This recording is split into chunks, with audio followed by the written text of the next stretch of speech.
Welcome back to the Today's Woman Show. For those of you who've just tuned in, you're not late at all because we haven't set the ball rolling.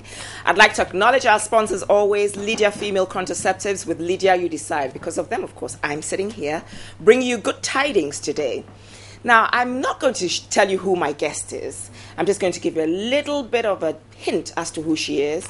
She's a beauty and image consultant. I'm sure you've seen her work, but don't know who's behind it. So look at this. Just watch this.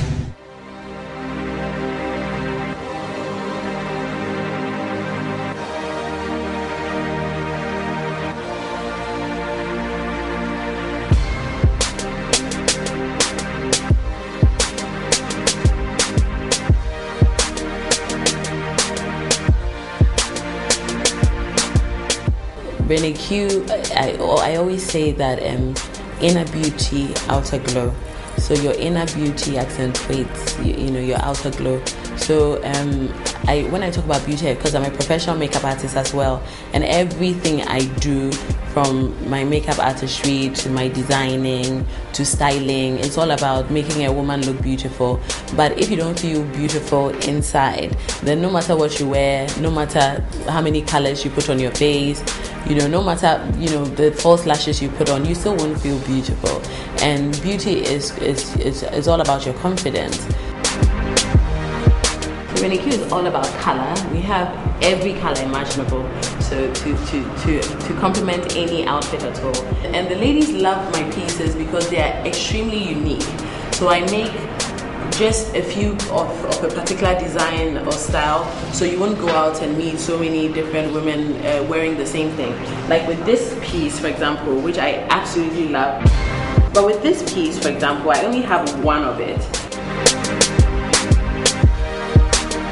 I am so proud to say that I was the first ever to introduce this concept, a concept of wearing African print in a modern contemporary way. So I made one for myself, which is a t-shirt infused with, different African print. I was looking for a modern way of wearing African print. I loved to see my grandma and my mom in slit and kaba and all that. I wanted to wear African print at the time. This was about 6-7 years ago, but I didn't want to wear your typical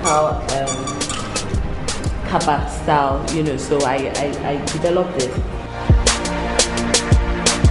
Especially in Europe, I had a lot of clients say that they've admired it for a very long time, but they couldn't see themselves wearing the full color. So this was a fantastic way of wearing African print, but in a modern way. If you have the right accessories, you can just get up and go somewhere at the whim. So say, for example, I got a call that I had to attend a wedding, and I came to work dressed like this, and I didn't plan it. I can quickly come in here, take a red fascinator, okay, put it on like that. Now how do I look? I look like I'm going to a wedding, right? And then to add a little bit of, take my feathered fan, and then it's totally changed my look. So accessories are, fantastic. Sometimes some of my clients are so busy and they can't make it, and WhatsApp, social media, it's amazing now. It's amazing how much business I do with my phone. So sometimes I'll speak to a client and then I'll just say, send me a picture of your outfit. So they'll send me a picture via WhatsApp, and then what I'll do is just come and then take a picture.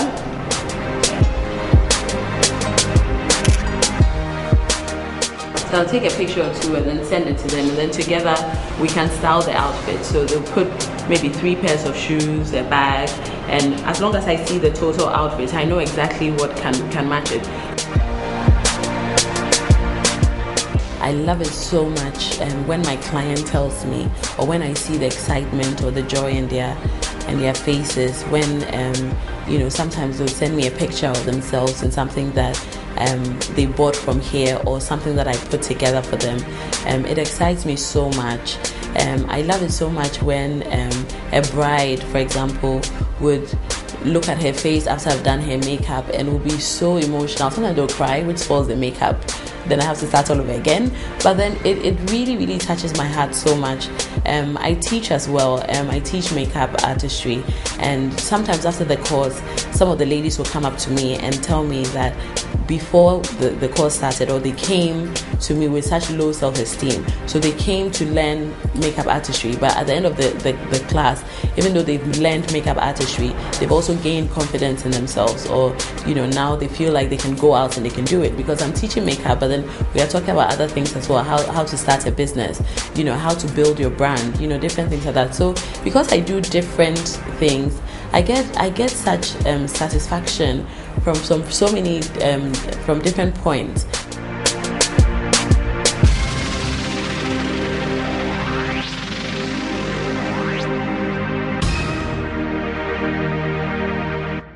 For those of you who don't know her, her name is Mrs. Renee Boateng. She's the face behind ReneeQ. She's an image and beauty consultant, but just talk about anything beauty, Renee knows about it. She even styled me how many years ago? Probably about 5-6 years ago. She styled me. I used to pick knickknacks from her basket in the back of her car, but she's come a very long way, and I'm proud to have her today sitting in the studio. Welcome to the show, Renee. Thank you so much. My goodness, you have come far. By God's grace. Master classes and all, styling brides, but that's not where you started from. You were obviously in the corporate world. I was. Yes. Now, what made you do the switch? I think it just wasn't for me. Even though I was really good at it, if I may say so myself. Toot your own horn, toot toot. Yeah, but I think it wasn't. It just wasn't. And I wasn't working here before. I was working in the UK, and then I came, and because I hadn't worked here before, the whole work ethic and everything was a bit different, for me. And I found like that I was too. I don't like to be confined. The world of creativity is so like wild and it's out there, and that was more of me, more of my streak. Yeah. But how come if you had that sort of that talent, I would say, and that desire to do something creative, why didn't you go that way, sort of education wise?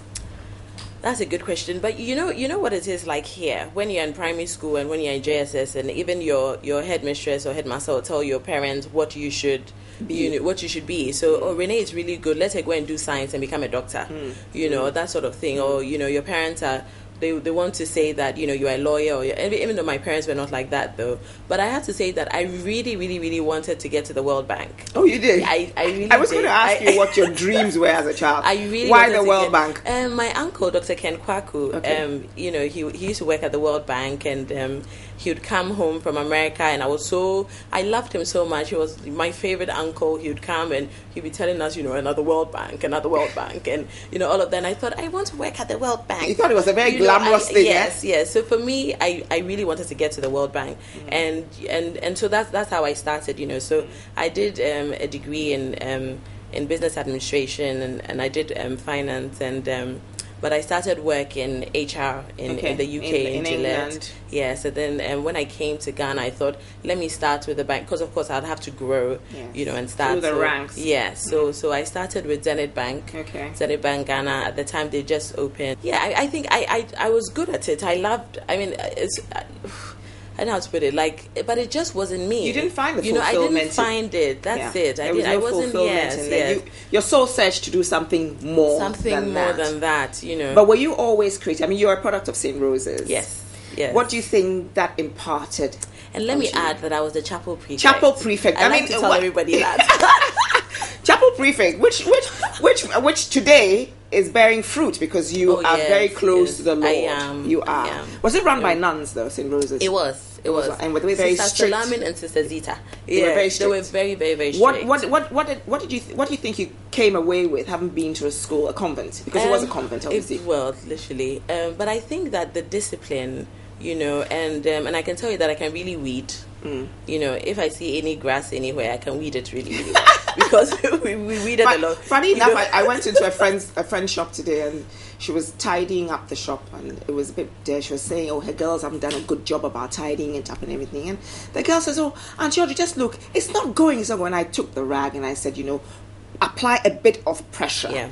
And I went away thinking to myself that, that's what we got from going to boarding school, the discipline. There's nothing, I keep telling people, I can scrub floors, I can clean toilets, I can do, and I do them with pride. There's not a big deal out of it. And I can wash, because everybody in school does that, but they were very, very, very particular. I mean, I'm talking about weeding again. Like Sister Zita will come and stand behind you. I can't remember when I last held a langa or a cat. And I used to love it because I was so good. Very, very, very fast. I'll finish. Are you serious? You know, yeah, do you tend your own garden at home? Oh no, I don't at now. all. No, oh, I don't. Wow, what a shame. But I can. No, but now I can tell the gardener the right thing to do. I'll tell him, yes, you have to prune, these plants. You have to, arrange the plants a certain way and all of that. So so I really, really enjoyed it. A lot of discipline. I like the fact that at the time, I don't know if it's changed now, but at the time, from say Form 1 to Form 2, would all wear the same shoes. We all won't wear watches. And all of that. Now I can see that it actually gave us concentration. Because then you're not looking at, hey, look at somebody's shoe. Yes, her watch is bigger than my watch, or her watch has stones, or blah, blah. There was none of that. So there was no time to do all that comparison and all that competition. It was all about, we are studying focus. And I now value, when you're going through something at the time, sometimes you won't appreciate or value, you won't know what it is, but then later on when you look back, then you understand that that was really, really good. The reason why you actually had to do it. Yeah. Okay, so let's move fast forward and come to today. Today you sit on top of an empire, I will call, doing many things. Amen. Yes. Many things. You're doing makeup, you're doing fashion, but let's rewind a little. Fashion. I always say that you were one of the in fact, you were the first person I know who put, fabric. Ankara, the Nigerians call the local fabric, what do we call it? The wax. The print. On t-shirts. And you sort of made them look so special. And you went very far with that. I did. It was amazing. Fashion shows in the States and things, if I can remember. Yes. Oh, yes. What it was just...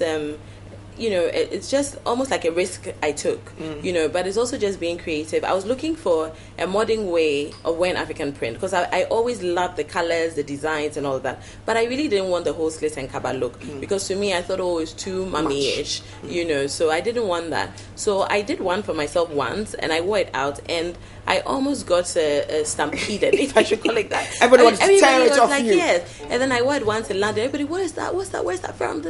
So I thought, okay, then why don't I do a few different designs and see how it goes? And it was amazing. It was amazing. I'm so proud to say that I originated that. Did. And then, other people started, picking it up and copying it. And one thing I can say, you had the fashion going, but you also had the accessory line. You did all kinds of things with the accessory bags and everything. I started with accessories. That's what I started. You were one of my first clients. I started from my little basket at the back of my car, and then people you call had all me those fantastic things. Yes, and it's just by God's grace. But I think as well that I think if you do what you love, it will just come to you naturally. So if, for example, I went and my headmistress says, "You are good at science, be a doctor," I probably will not have that passion and zeal, even though I'll be seeing patients and all of that. But because I did what I actually love, it just comes to you naturally. And then when you're working extra hours and you're working till 2 a.m., you don't mind. You don't feel it because you're doing what you love. Yes. And for me, it's like, this is my hobby. People ask what's my hobby. And really, it's my hobby that I took to work. It's my hobby that is making money for me now. So it's just because I love it. But I started with accessories, and sometimes people ask me, like, I do everything. Like, you do this. For me, everything. I remember that little shop you used to have in Lizanne House. Yes. And we'll all cram in there. Yes. And you'd have strings of beads, and we're thinking. And before we see that, we're wondering what it is. We can do this out of it, and you were sort of making things like the beautiful necklace that you have. I know that it's your creation. It is. You didn't pick it off a rack somewhere. You've done it yourself. This I got in Turkey. This is gold plated. And it was handmade and all of that. So that's the thing. For me, like, I pick things up from different places. So I can go to Koforidia Market, for example, and I'll see this. But then it's from what you imagine. Yes. It's your imagination that nobody has. Yes. It's unique to you. Yes. So then it's unique. And so the thing is, I people copy me all the time. But by the time you're copying me, I'm on the next thing. I'm on the next thing. So that's why people say, you do this and you do that and you do that. But by the time you hear about this, then you're because too late. You even did fascinators. I still do. You still do the fascinators. Yes. At what point do you think that makeup was something you needed to add on to what you were doing? I've always done makeup. I've always done makeup. I think from when I was 11 or 12, I used to do my grandmother's eyebrows. My grandmother is like a proper, fancy woman, miracle baby, that kind of like very, very stylish, and all of that. When I was in university, I used to talk about makeup with my friends, and we'll go shopping, and I'll say, buy this mascara or this and this and that. So makeup as well was something that I always could do. And then when my clients would come to the shop and they are buying stuff, we are looking at the jewelry and they're looking at my face and they're like, Renee, what have you put on your cheeks, or what is that? So then I found that they were always talking about like my skin or makeup and all that. And I thought that, so I started talking to them about it. So that's the thing. I think that we always ask and even pray, oh God, what should I do? Oh God, what should I do? But what you should do is right in front of you.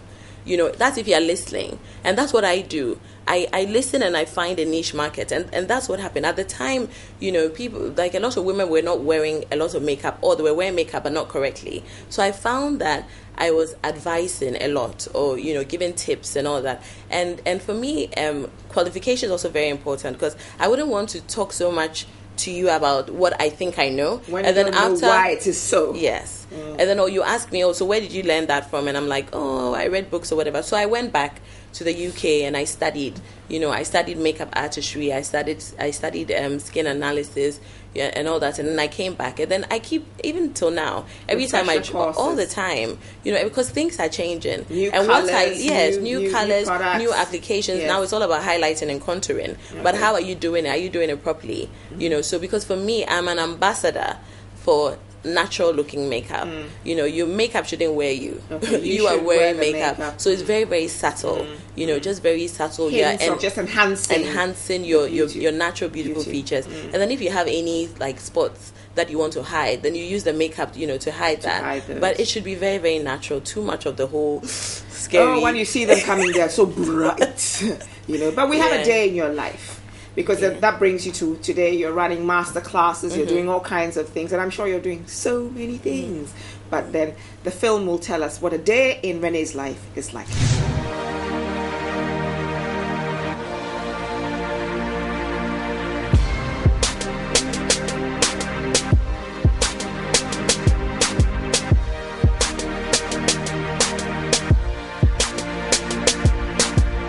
I think my life is really exciting because no 2 days are the same. Apart from when I have booked appointments, I can get a call at any time to do so many different things, because I do different things. I'm a professional makeup artist. I do styling. I do image consulting. I make accessories. So it's really, really interesting, and it makes my day go so fast. Because at any time I can get a call to suddenly come in and make up a client who's going to do a photo shoot, or I can get a call suddenly to meet a bride and her mom to discuss her wedding coming up, or I can get another call to come in and speak to because I do corporate image consulting as well, and branding. So I can just get booked to come and speak to a department on how best they can portray the image of the company. Now everybody is so busy, and with so much traffic in town, I have a dispatch rider who sends products to certain clients. So the client can send me a message on WhatsApp, which is very easy, on the phone or on BBM, of what they are wearing, and then I can just pick different accessories that my dispatch rider can take to them. And so it's really, really interesting. Like I said, no 2 days are different, apart from Sunday, because every Sunday I'll go to church. I am totally nothing without God. I know it's such a cliche, everybody says it, but my testimonies are amazing, and they are so much. And sometimes even sharing my testimonies with some people leads them to Christ. I have different role models for different reasons. I gain inspiration and strength. Sometimes from even hearing somebody's story. So it doesn't have to be any. Some of my role models are not celebrities, or they are not popular people. I love my grandmother so much, and one reason that, and I think I picked from her, is I remember one time I was very, very young, and my grandmother came from the market, and she came with a necklace. And then she said that years ago, during her engagement to my grandfather, part of the cloths, the fabrics that they brought her, she hadn't sewn one of them. And in the market, she saw the necklace, and she knew that it would match that fabric. So she came and looked through all her things looking for engagement fabric. And I'm talking about she was like 60 something. So engagement was like, because she got married when she was 18 or 19. So how many years ago? But that fabric she hadn't seen in over 40 years. But she saw the necklace and she thought it would match it. And she looked for it, found it, and it was perfect. It was perfect. I admire her so much. Like, fancy old lady, she loves her style, her makeup. I think that's where I got all this fashion and style from.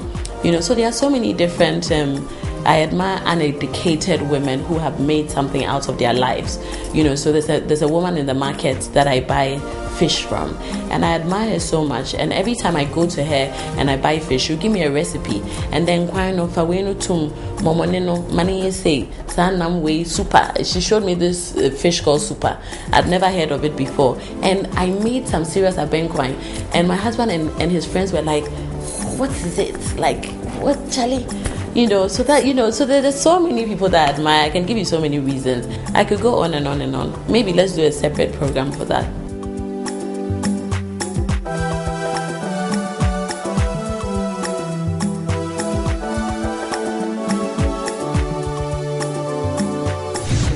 So interesting, which is true anyway, and you talk about God with a passion. So I want to talk about your spirituality before we talk about other things.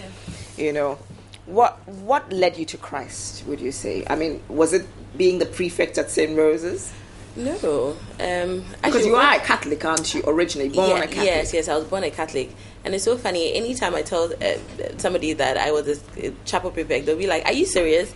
I would have thought entertainment prefect, because you're so outgoing. Yeah, but I don't know, I think everyone has his or her own time, that they would find that calling or whatever. But for me, it was one of my clients. I had, and she's still my client, a beautiful lady, and she would come and she would buy something, and then we'll end up talking about Christ. She'll tell me about her fellowship. She used to go to Mrs. Jean Mensa. Okay. I'm sure you know her. Yeah. So at a point in time, I think everything was going on, everything was buzzing, so much work, this and that, but within myself, I was just so flat. Remember we used to have a Monday meeting where we're supposed to be meeting up on Mondays to pray? Yes. So what was that before this was all part of I what think it was all part of what started it. Yeah, but that was really good what we were doing before, praying, listening to gospel music, listening to the word, and then just praying. But I think that is really what led me to Christ. At that time, I was just so flat within myself. I can't explain it. Everything else would be buzzing. I'm selling, business is good, I'm getting clients, but there was something that was lost, and I didn't know what it was. And I don't know what led me to speak to Mrs. Jean Mensa about it. And then she just invited me to her fellowship that she goes at the M Plaza on Mondays. Okay. So I went there, and like I said, I was born Catholic, so I'd never been to any charismatic church like that or anything. So I also had my doubts and my fears. I was like, "Hey, what is this? Where am I going?" and all that. And then when you're Catholic, you're very used to praying for somebody else to hear your prayer. We're all very silent because I'm Catholic as well. Yes, so I know exactly and what then that means. it's more about religion. We say the same things, and you're like reciting, ritualistic. Exactly, very, very, very like following rituals. But what really, really made it for me, and I'll say that day is she insisted, come with me to this fellowship. So we got there, and before I got out of my car, I was alone in my car, and I spoke to God, and I said, "God, listen, I've come to this place. I don't even know what this is. I don't know where I'm going. I'm kind of scared. I don't know if it's I don't know what's going to happen. So show me a sign. Show me something to let me know that this is really, your place." And then before I got out, I just said, "Are you even God at all?" And that's what I said, because at the time I was just so stressed, frustrated, So I got in there, and I got there, and they were just worshiping, singing worship music. And I entered there, and I just started crying for no reason.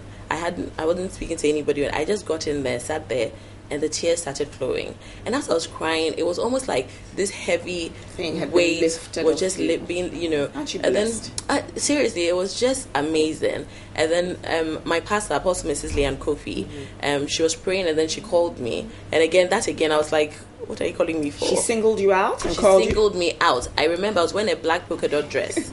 In my tears, she said, "That lady over there," and me too being, "Hey, who is there?" turning my head trying to see where. She said, "You in the polka dot dress." And I thought, oh gosh. So I went forward, and all she said to me, she whispered, and she says, God said to let you know He is God. Oh, wow. And that's what I said. Your answer had come to you. Seriously, I just said, and that's what made me believe, because I said, God, show me a sign. Now, if I was chatting with, say, Mrs. Jean Mensah, and I said all of these things to her, I could believe that she had probably gone to say that this is what I asked. But this was just sort of out of the blue. And the way I felt, nothing can change that. So I know you do a lot of work for your church. I do, and I enjoy it so much. Yeah, it was not really much of promotion. I think it's evangelism. You talk to, and for me, it's not about come to my church. I'm talking about Christ. So I can talk to you, or to talk to anybody for them to have a stronger faith and still go to their church. Which is what I mean. I'm that sort of person. Born Catholic, will die Catholic. Yeah. But I believe in, when I go to charismatic churches, when you talk to me about God, because God is the same everywhere, and He's the same yesterday as He is today, and He will be tomorrow. He never changes. You know what I mean? People worship Him in different ways. There are churches that people claim are living churches, they and they think, but I think that it's all faith and spirituality is actually an individual thing. Your personal relationship with God. Yeah, your personal relationship. It's always a question. But I work in church, like I do things. I read I've seen you ushering. Yes, at programs. I help. Whatever I can do, That's I your will service do. back to mankind. Why not? Yeah, for everything He's done for me. Why not? Yeah. Well, anyway, we're going to go for a commercial break. When we come back, we're going to talk about your hobbies. Okay.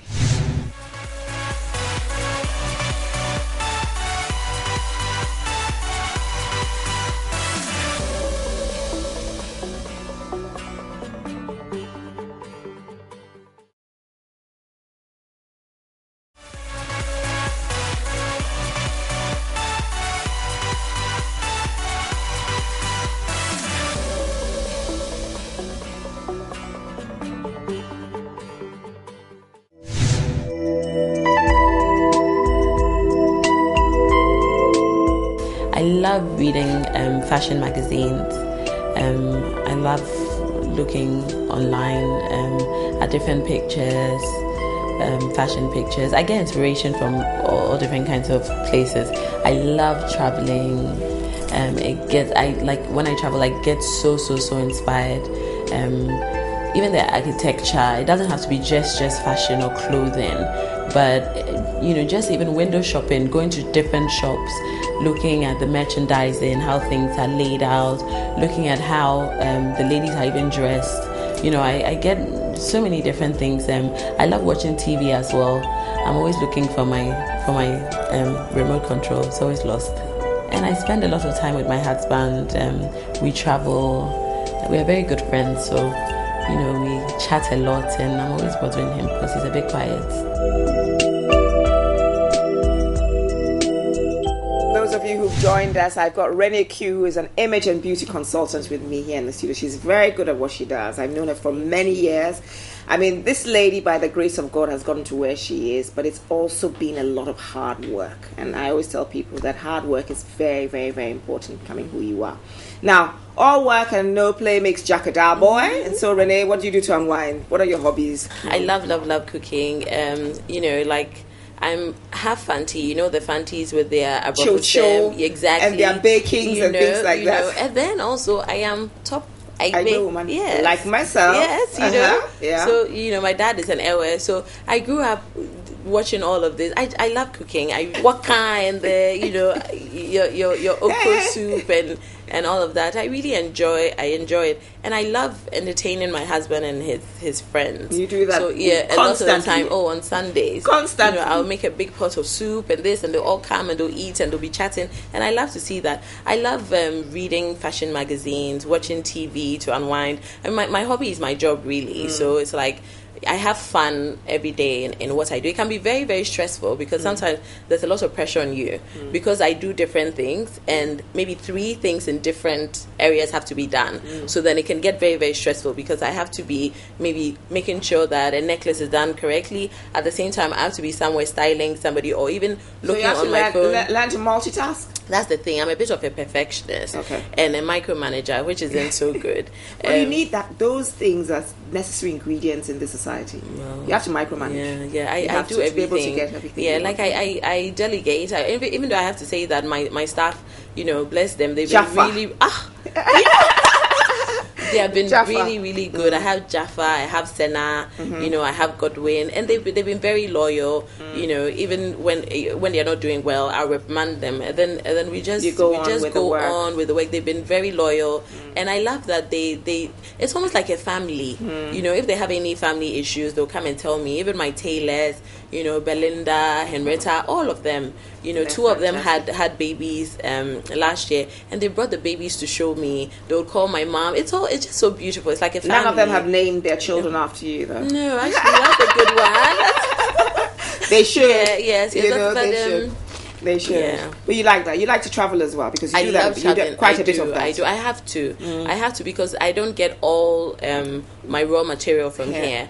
But also on holidays, and I take the opportunity to also. It also gives me inspiration. So I go, I travel, and I see. And doesn't have to be out of Africa. It can be Nigeria. It can be. I recently last year I went to Akwa Ibom. Okay. And I was. Yes, that was for the African women leadership. African women in leadership. In leadership, yes. I was so honored to have been invited to be one of the speakers, and it was awesome. It was a huge conference with African women from different and in leadership. Viola Labi was one of the speakers. She was amazing. She's the multi-choice lady. She is, okay. multi-choice. Yes, okay. Yes, she's the director. Okay. And the former first lady. Oh, the former first lady of Liberia. Of Liberia, okay. Yes, she was also one of the speakers, and it was just. I think I was one of the youngest ladies there, and so I learned so much. There were so many governors' wives who came and talked about what they do, as a mother, as a wife, but also in their position, their role, because they are role models, and all of that. It was so enlightening and so eye-opening, but also it was so nice to go to that part of Africa. I was amazed. I was amazed. The hotel was so beautiful. My view. You know what they say about Akwa Ibom women? What? They're the best cooks in Nigeria. I think so. The food was delicious. It was really nice. And then I learned this dance that they do. Local dance. It was. We had so much fun. You are such a rocker, Renee. So colorful. It was really nice. It was nice. But let's talk about your charitable work before we let you go. You're into charity, Little Big Souls. Yeah, I don't like to talk so much about it. I don't mind talking about the charity. Let's talk about that. Not what you do for them, but the charity Little Big Souls. Yeah. I know you are an ambassador for the Little Big Souls. I love them. Yeah, because it's so touching. What's the passion? It's so touching. A very, very, very good friend of mine, and I've had a few friends who've had stillbirths or miscarriages, and then premature babies who die, and all of that. And for me, it's so touching. I mean, some of them I've seen like the pain that they went through. And the sad thing is that we have here in Ghana so many premature babies dying because we don't have enough incubators. We don't have the support. Which is really sad. A very, very good friend of mine came on holiday to Ghana one Christmas, and she was pregnant. I think she was 6 months pregnant, 7 months, and she had a baby, and the baby died. And that led her to start it. Okay. And so the charity is 10 years last year, 2013, and it was so emotional until now. She calls it her little angel and her inspiration. And so when I see what people I know have been through, and then what she also went through, it touches me so much that's one thing I'd always want to support. It's really sad. And I have friends who are premature babies who are doing so well now. Okay. And that whole stigma, because what I like as well, she's also going to villages and different places to educate them, to let them know that premature babies are not witches. Okay. Or so that's what the charity stands. That's the main objective of the charity. That's the main, to educate, but also to raise funds to be able to donate and supply incubators and all of these things that the hospitals need to care for these premature babies. My dear, I'm really enjoying having you in here, and I know that I can't have you sitting with me indefinitely. I've got to at some point let you go, but before I do, there are two things. The first one is that there's a tradition where you have your friends or family send you some messages. Okay. And I think that we actually have some of your employees as well, the very loyal ones who work with you. Also send you some messages. So I want you to look at my screen and then, hear your surprise. They better be good ones.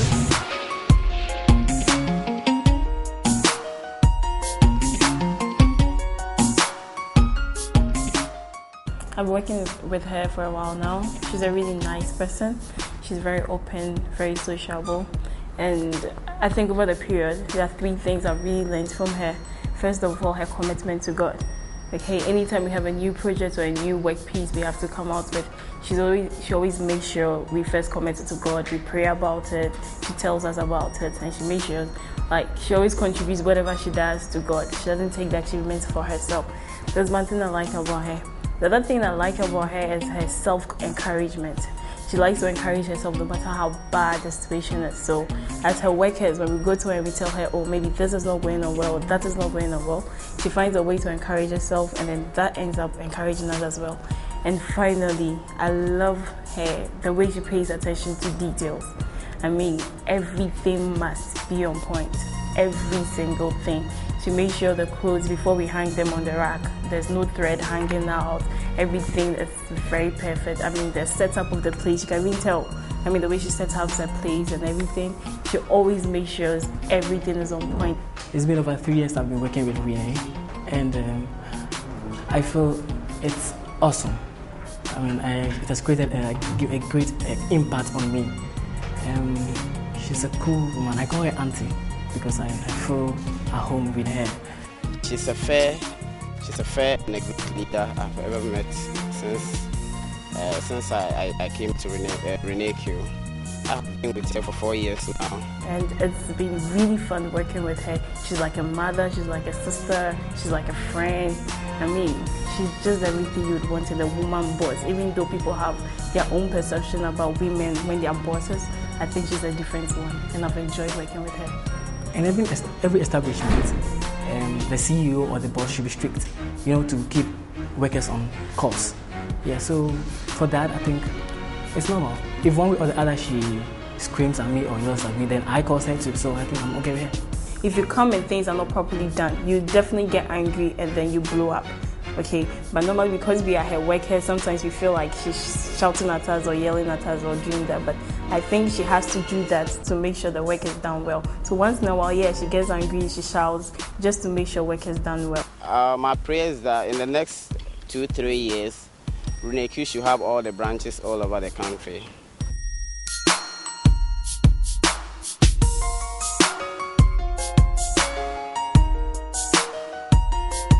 We have another surprise for you, that's coming on the telephone, and I think it's Rookie.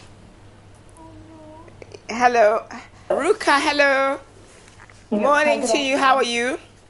I'm very well, thank you. How are you too? I'm very well, thank you. Thank you so much for accepting to be on the show with us, although via satellite. That's fine. I have your very good friend Renee with me here. And Excellent. We're just asking you if there is a special message you'd like to tell her on air. There's a lot of things I'd like to tell Renee. But first of all, I want to thank her for her friendship. Thank you so much for being such a wonderful, valuable, and worthy friend, for your patience, for your kindness, and for your giving attitude. And I guess we also really want to tell the world that they haven't seen the best of ReneeQ yet, that her best is yet to come. So look out well for ReneeQ. Thank you very much, Ruka. I mean, she's sitting here a bit teary. Oh, really? Renee cries so easily. And I think that the fact that you've actually, taken time out to say these kind words, she appreciates. Do you want to say something back to Ruka? Ruka has also been like a very, very good friend. She has. Yeah, and okay, let me take in a deep breath. Yeah, but she's also been a very, very good friend because she's very honest and she's, direct. And she's also helped my business because she's a business coach as well. Okay. So, yeah. So but you can tell her because I think she can hear you. Ruka, can you hear her? Okay. Hi, Ruka. Yes, yeah. Hi, Renee. Ruka. Thank you so much. Thank you so much. I always tell you how much I love you and you roll your eyes. But I do love you. And yeah, but thank you so much for being you. She'll listen to you and listen to everything, and then she'll just tell you what it is you need to hear, whether or not it's what you want to hear, which you need in a true friend, which I really, really appreciate. And also Alden's Lane, is fantastic, her business coaching company, and it's really, really helped me to put things in place. And then the things that she's talking about, she helped organize. So it will be coming soon. Watch out. Oh, wonderful. Well, Ruka, we can say is thank you so much. I'm sure you're a busy lady. Tell the world about Renee. To have found time to join us here. I'm sure I'm going to find out from Renee a little bit more about you. You might be my next guest in the studio. Yes, she should be. Yes. Very good. I hope when I invite you, you will accept my invitation. I have no choice but to accept. Oh, I love this lady. Take care and stay blessed. Okay, Ruka? Bye, Renee. All right, bye. Thank you. Bye. Well, that was nice of her. She's lovely. She is She's truly nice, lovely. yeah. And so God-fearing. She is. It's good when you have friends who are God-fearing and you, as you are, you move with a common goal. We go to church together. Okay, you're the same church. Yes, and she's really, a Sunday school teacher. She's really good, yeah. I said to you that I had 2 more traditions here. One was the messages. Now, the second one is to thank you for your time here. And also to give you this little memorabilia. Ooh. So that if you put it in a place of pride in your living room or something, thank you so much. You do know that you actually did come in and sit with me after all these years, Renee.